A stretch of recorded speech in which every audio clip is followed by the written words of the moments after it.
অনলাইনে জুয়া, জালিয়াতি ও প্রতারণার ক্ষেত্রে অপরাধী ব্যক্তি 2 বছরের কারাদণ্ড বা 1 কোটি টাকা অর্থদণ্ড বা উভয় দণ্ডে দণ্ডিত হবেন। সদ্য জারি হওয়া সাইবার সুরক্ষা অধ্যাদেশ 2025-এ এই শাস্তির বিধান রয়েছে। গতকাল সরকারি তথ্য বিবরণীতে এ তথ্য জানানো হয়েছে। অধ্যাদেশ অনুযায়ী যদি কোনো ব্যক্তি, প্রতিষ্ঠান, কোম্পানি বা অন্য কোনো সংস্থা সাইবার স্পেসে জুয়া খেলার নিমিত্ত কোনো পোর্টাল বা অ্যাপস বা ডিভাইস তৈরি করেন বা পরিচালনা করেন বা জুয়া খেলায় অংশগ্রহণ করেন বা খেলায় সহায়তা বা উৎসাহ প্রদান করেন বা উৎসাহ প্রদানের জন্য বিজ্ঞাপনে online Facebook, Google, YouTube, WhatsApp, Twitter, TikTok সহ সামাজিক যোগাযোগ মাধ্যমে অংশগ্রহণ এবং প্রত্যক্ষ বা পরোক্ষভাবে প্রচার বা বিজ্ঞাপিত করেন, তাহলে তা দণ্ডনীয় অপরাধ বলে গণ্য হবে।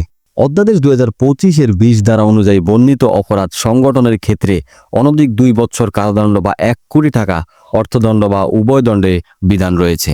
এছাড়া অনলাইনে জুয়া বন্ধে প্রয়োজনীয় কার্যকরী ব্যবস্থা গ্রহণের জন্য হাইকোর্ট বিভাগের নির্দেশ রয়েছে। তথ্য বিবরণীতে বলা হয়, জুয়া খেলায় সহায়তা বা উৎসাহ প্রদানের জন্য বিজ্ঞাপনে অংশগ্রহণ এবং প্রত্যক্ষ ও পরোক্ষভাবে প্রচারণা বা বিজ্ঞাপিত করা থেকে সংশ্লিষ্ট সবাইকে বিরত থাকার জন্য অনুরোধ করা হয়েছে।